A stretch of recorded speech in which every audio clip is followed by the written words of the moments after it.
Hello students. तो आज हम पढ़ने वाले 8वीं कक्षा गणित के ऐसे सवाल जो आपके एग्जाम में आने वाले हैं। देखना, जिसमें जो हमारा प्रश्न है, एक बाग में 2025 पौधे इस प्रकार लगाए जाने हैं कि प्रत्येक पंक्ति में उतने ही पौधे हों जितनी पंक्तियों की संख्या हो, और पंक्तियों की संख्या और प्रत्येक पंक्ति में पौधों की संख्या ज्ञात कीजिए। देखना, यहाँ पे हमको टोटल पौधों की संख्या दे रही है, यानी जो पूरे बाग में 2025 तो पौधे लगाए गए हैं या फिर लगाए जाने हैं, लेकिन यहाँ पे दिया गया है कि जितने पौधे लगाए जा रहे हैं ना एक पंक्ति में, मान लो 10 पौधे लगा रहे हैं एक पंक्ति में, तो इधर से भी ये टोटल पौधों की जो पंक्तियाँ हैं ये भी कितनी है, 10 ही है, और प्रत्येक पंक्ति में 10 पौधे। इस प्रकार से हमको इसको हल करना है। तो देखना, जब भी ऐसा प्रश्न आता है कि उतने ही पौधे हैं जितनी पंक्तियाँ हैं, तो यहाँ पे हमको इसका वर्गमूल निकालना रहता है ना। तो इसको क्या करेंगे, हम लिखेंगे सबसे पहले, माना पंक्तियों की संख्या x है। ठीक है, माना पंक्तियों की संख्या क्या है, x है। अब देखना, चूंकि पौधों की जो संख्या है वो पंक्तियों की संख्या के किसके बराबर है, वर्ग के बराबर है ना। पंक्तियों की संख्या के वर्ग के बराबर है ना। ऐसा क्यों है, क्योंकि जितनी पंक्तियां हैं प्रत्येक पंक्ति में उतने ही पौधे लगाए गए हैं, और बाग में टोटल कितने पौधे लगाए जा रहे हैं। यहाँ पे बाग में कुल 2025 पौधे लगाए जा रहे हैं ना, 2025 पौधे लगाने हैं। ठीक है, इसलिए एक्स स्क्वायर बराबर क्या हो जाएगा, 2025। ठीक है, एक्स क्या है हमारे पास में, ये पंक्तियों की संख्या है, और इसका वर्ग करेंगे तो पौधों की संख्या। तो पंक्तियों की वर्ग की संख्या जो है वो पौधों की संख्या के बराबर है। तो पौधों की संख्या कितनी है यहाँ पे, 2025। तो हमने इसको इसके बराबर रख दिया। अब क्या करेंगे, देखना, अगर इधर से हम वर्ग ये घात 2 हटाएंगे तो 2025 पे क्या लगेगा, वर्गमूल लगेगा, अंडर रूट लगेगा। तो यहाँ से हमने जैसे ही स्क्वायर हटाया तो 2025 का लग जाएगा वर्गमूल।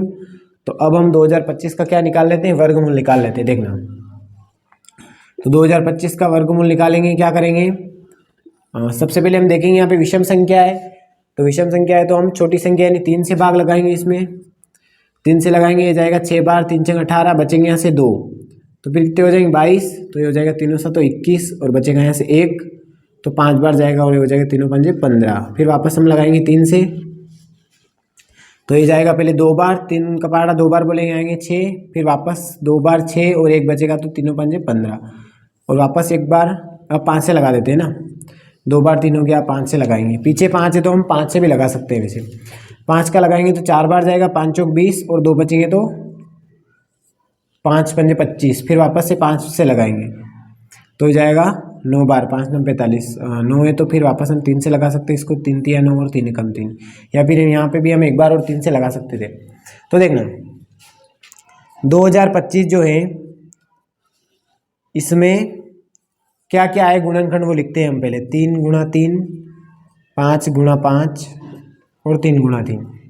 देखना, और जब वर्गमूल में से बाहर निकलते हैं तो 2 का जो जोड़ा रहता है, 2 संख्या, इसमें से एक बाहर निकलता है, नहीं, यहाँ से एक 3 आ जाएगा, यहाँ से 5 और यहाँ से 3, यानी टोटल इनका गुणा करेंगे तो 3 गुणा 5 गुणा 3, तो 3 5 15, और 15 गुणा 3 में करेंगे तो 45। ठीक है, तो इस प्रकार हमारा आंसर क्या हो जाएगा, 45। हम यहाँ लिख देंगे जितनी पंक्तियों की संख्या हो। तो देखना, पंक्तियों की संख्या और प्रत्येक पंक्ति में पौधों की संख्या, तो हम यहाँ लिख देंगे कि टोटल कुल 45 पंक्तियां हैं, और प्रत्येक पंक्ति में 45 पौधे लगाए गए हैं। ठीक है, इस प्रकार हमने इस प्रश्न को हल किया। तो ये बहुत मोस्ट इंपॉर्टेंट क्वेश्चन है जो आपके परीक्षा में इससे रिलेटेड जो वर्गमूल के सवाल है ना, उसमें से एक जरूर आएगा। ठीक है, तो अब हम अगला प्रश्न हल करते हैं। ये दिया हुआ है हमको, एक समबाहुभुज की भुजाओं की संख्या ज्ञात कीजिए जिसके प्रत्येक बाह्य कोण की माप 45 डिग्री है। तो देखना, यहाँ पे समबाहुभुज होता है जिसकी सारी भुजाएं क्या होती है, समान होती है, सभी भुजाएं। तो हम यहाँ लिखेंगे, माना समबाहुभुज में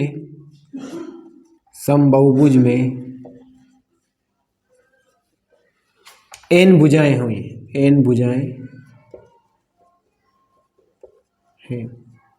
लेकिन अब भुजाओं की संख्या जो है हमने क्या मान ली, अभी n मान ली, यानी हमको बतानी है कि इसमें 4 भुजा है कि 5 भुजा है, कितनी है।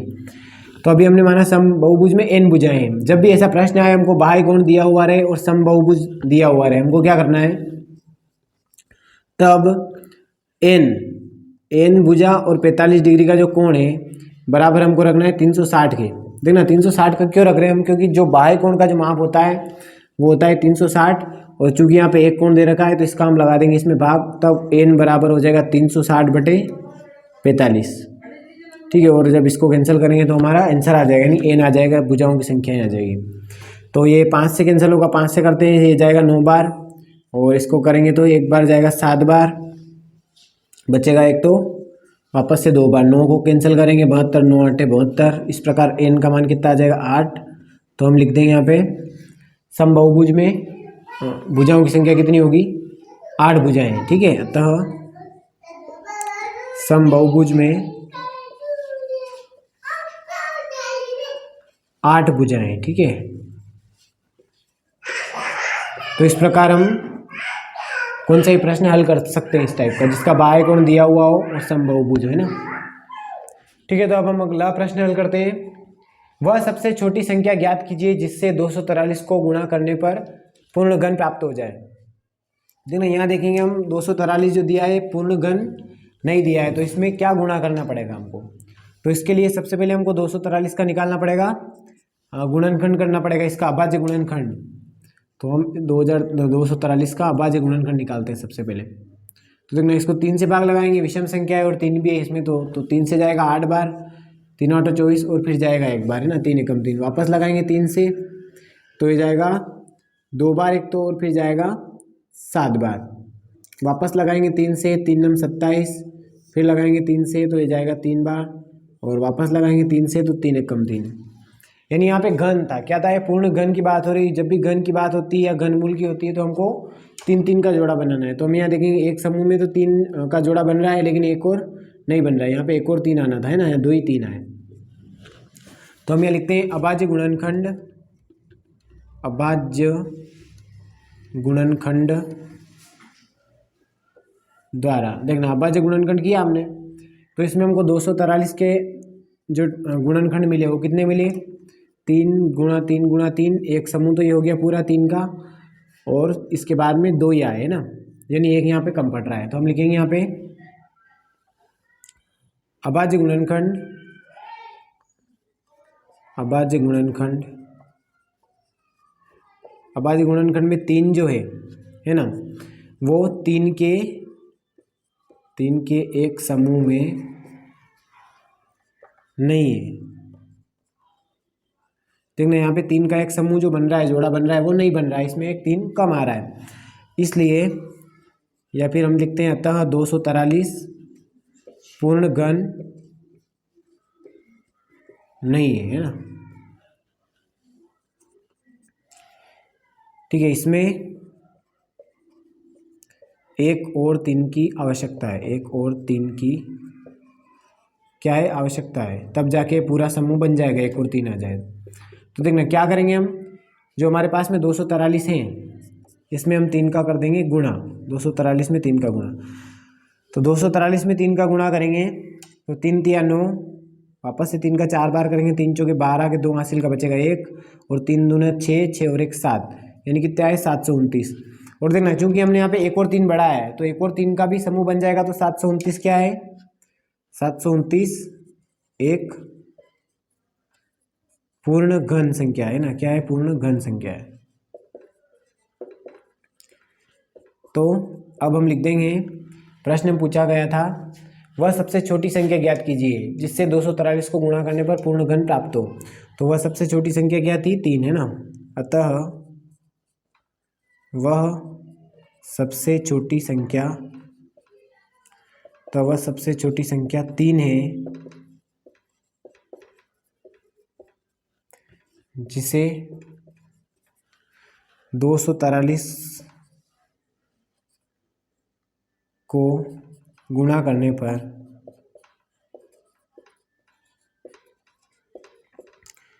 यह पूर्ण घन संख्या बन जाएगी। ठीक है,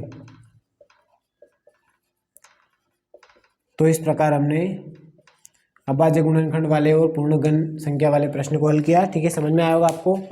समझ में आया तो लाइक करें, शेयर करें, सब्सक्राइब जरूर करें। ठीक है, तो अब हम अगला प्रश्न हल करेंगे। 840 अंकित मूल्य वाली एक वस्तु 714 रुपये में बेची जाती है, तो बट्टा और बट्टा प्रतिशत ज्ञात कीजिए। देखना, सबसे पहले हमको समझना पड़ेगा बट्टा और बट्टा प्रतिशत होता क्या है। तो देखना, अंकित मूल्य जो होता है वो कोई भी हम वस्तु खरीद के ला रहे हैं और उस वस्तु पे उस पर जो प्रिंट जो छपा हुआ रहता है उसका मूल्य, उसको हम कहते हैं अंकित मूल्य। और इसके अलावा जो विक्रय मूल्य होता है, बेचना, 714 में बेची जाती है ना। तो मान लो कोई वस्तु है, उसके ऊपर 840 उस पर अंकित था, प्रिंट था, और वो हमने 714 में बेची है ना। तो इस पे बट्टा यानी इन दोनों में जो 814 उस पर छपे हुए थे, लिखे हुए थे, अंकित मूल्य था उसका, और 714 में बेची गई, तो इन दोनों का जो डिफरेंस है, जितने की छूट है ना, जितने रुपए हमको कम देने पड़े या कम में हमने लिए बेची, तो वो क्या होता है, बट्टा होता है। ठीक है, ये बट्टा। और उस बट्टा से हम बट्टा प्रतिशत निकालते हैं। देखना कैसे निकालेंगे। तो सबसे पहले हम लिखेंगे यहाँ पे बट्टा जो होता है वो कैसे आता है, तो अंकित मूल्य में से अगर हम विक्रय मूल्य घटा दें, अंकित मूल्य में से हम विक्रय मूल्य कम कर दें, तो हमारे पास में बट्टा आ जाता है ना, छूट आ जाती है कि जो अंकित मूल्य था उसमें से विक्रय मूल्य पे हमें क्या छूट मिली। तो देखना, अंकित मूल्य कितना था यहाँ पे, 840 रुपये की वस्तु थी और कितने में बेची गई, 714 में। तो माइनस करेंगे तो हमारे पास में क्या आ जाएगा, बट्टा आ जाएगा। ठीक है, यहाँ पे 10 में से 6 जाएंगे तो 4 जाएंगे तो बचेंगे 6, यहाँ पे 3 में से 1 जाएगा तो बचेंगे 2, और 8 में 7 जाएगा तो 1, यानी 126 रुपये क्या आ गया हमारे पास में, बट्टा आ गया, यानी 126 रुपये की छूट मिली। अब यहाँ पे बात आती है बट्टा प्रतिशत निकालना। हमको क्या निकालना है, बट्टा प्रतिशत। तो प्रतिशत के लिए क्या करेंगे, जो बट्टा है इसको हम रखते हैं ऊपर, और बट्टा जो मिला इकाई पे मिला, तो अंकित मूल्य पे मिला 840 पे, तो 840 को हम रखेंगे बट्टे में और गुणा करेंगे 100 का, क्योंकि यहाँ पे परसेंटेज निकालना है। ठीक है, तो बट्टा प्रतिशत निकल जाएगा। तो यहाँ पे 0 से 0 कैंसिल हो जाएगा। अब हम काटते हैं इसको 2 से। ठीक है, 2 से काटेंगे तो इसके आधे हो जाएंगे, 2 चौके 8 और ये हो जाएगा 2। इसी प्रकार यहाँ 2 से कैंसिल करेंगे, 2 छंग 12 और ये जाएगा 3 बार, 2 तिया 6। वापस से इसको 2 से कैंसिल करेंगे तो ये जाएगा 2 बार, 2 दूना 4 और 2 एक कम 2। ठीक है, और इसको 2 से कैंसिल करेंगे, 2 पंजे 10। ठीक है, अब यहाँ पे आ रहा है 21 और यहाँ पे आ रहा है 63। तो 21 से अगर 63 को कैंसिल करेंगे, ये जाएगा 3 बार है ना, 21 तिया 63। अब यहाँ पे बचे 3 और यहाँ पे बचे 5, यानी अगर 3 का गुणा हम 5 में करेंगे तो कितने आएंगे, 15। तो इस प्रकार बट्टा प्रतिशत कितना आ जाएगा, 15%।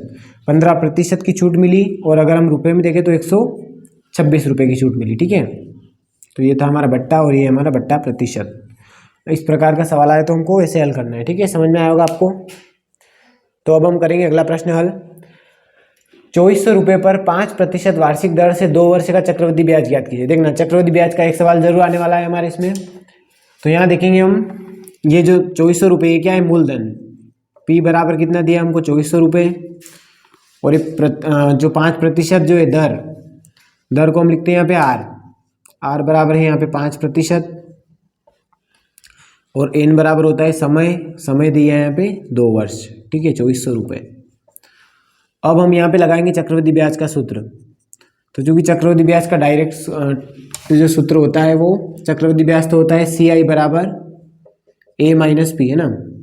CI होता है हमारा चक्रवृद्धि ब्याज, A हमको ये कहते हैं हम मिश्रधन को, और P होता है मूलधन। तो देखना, जब हम मिश्रधन से मूलधन घटाते हैं, माइनस करते हैं, तो हमारे पास में क्या आता है, चक्रवृद्धि ब्याज आता है। लेकिन हम यहाँ पे सूत्र लगाएंगे मिश्रधन का, A बराबर P 1 प्लस R/100 और इसकी घात N है ना। P यहाँ पे दिया हुआ हमको 2400, R दिया है 5% और N दिया है 2। तो हम मान रख देंगे, P की जगह रखेंगे 2400 है ना, 1 प्लस R की जगह रखें हम 5 और बट्टे में आ जाएंगे 100 और घात आ जाएगी इसकी 2। तो देखना, ये 2400 तो ऐसे रहेंगे। अभी क्या करेंगे, 100 का गुणा इस 1 में होगा तो ये हो जाएंगे 100 ही हो जाएंगे, और 100 में जब 5 जुड़ेंगे तो ऊपर हो जाएंगे 105 और बट्टे में हो जाएंगे 100 और इसकी घात कितनी है, 2। अब देखना, 105 और 100 है तो हम इसको कैंसिल कर लेते हैं, तो ये हो जाएगा 5 से कैंसिल हो जाएगा। इसको करें तो 5 दूना 10 और 5 एकम 5, और यहाँ भी करेंगे तो 5 दूना 10 और ये 0, तो ये हो जाएगा 21/20। अब देखना, आगे तो पहले से ही 2400 थे ही सही, और चूंकि यहाँ पे 21 और 20 की घात 2 है तो हम इसको कितनी बार 2 बार लिख लेते हैं, 21/20 गुणा 21/20। अब इसको हम यहाँ से कैंसिल कर लेते हैं, ये 2 जीरो से 2 जीरो कट जाएंगे, 2 से 2 कट जाएंगे, नहीं 4 हो जाएगा, और 4 से जब 24 को काटेंगे तो 4 छंग 24 यानी 6 आ जाएगा, है ना। अब 21 में अगर हम 21 का गुणा करते हैं यानी 21 का वर्ग तो ये होता है 441, तो हमको करना पड़ेगा 441 में 6 का गुणा। देखना 6 का पहाड़ा एक बार बोलेंगे, 6 एकम 6, 6 चौक 24 के 4 हासिल के 2, 6 चौक 24, 24 और 2 25, 26 यानी कितने हो जाएंगे 2646। यहाँ पे दिया हमको 2 वर्ष का चक्रवृद्धि ब्याज, और ये जो आया है क्या है मिश्रधन। मिश्रधन क्या होता है कि जो मूलधन होता है और इस पे जो ब्याज बनता है, तो ब्याज और मूलधन दोनों जुड़ के आता है, उसको हम कहते हैं मिश्रधन। तो हमको निकालना है चक्रवृद्धि ब्याज। तो चक्रवृद्धि ब्याज कैसे आता है, जब इस मिश्रधन में से हम मूलधन को घटा देते हैं, माइनस कर देते हैं, तो हमारे पास में ये आ जाता है ना। तो CI तो हमने लगा रखा है, CI बराबर A माइनस P। तो देखना A कितना आया, A आया 2646 और हमारे पास में P कितना था 2400, तो ये हम इसमें से घटा देंगे तो हमारे पास में क्या आ जाएगा, इसका चक्रवृद्धि ब्याज आ जाएगा। 6 में से 0 गया यानी 6 ही बचेगा, 4 में से 0 गया यानी 4 ही बचेगा, और यहाँ पे 6 में से 4 गया तो बचेंगे 2, और 2 में से 2 गया तो 0, कुछ नहीं बचेगा, यानी 246 इसका क्या हो जाएगा, चक्रवृद्धि ब्याज हो जाएगा। ठीक है, तो इस प्रकार हमने 5 प्रश्न हल किए जो सारे मोस्ट IMP थे। इनमें से हर प्रकार का इससे रिलेटेड एक सवाल जरूर परीक्षा में आने वाला है, तो इनको आप अच्छे से समझें, देखिए वीडियो और अपने दोस्तों को भी बताएं। ठीक है, इस प्रकार लाइक भी करें वीडियो को, चैनल को लाइक करें, शेयर करें और सब्सक्राइब करें। धन्यवाद।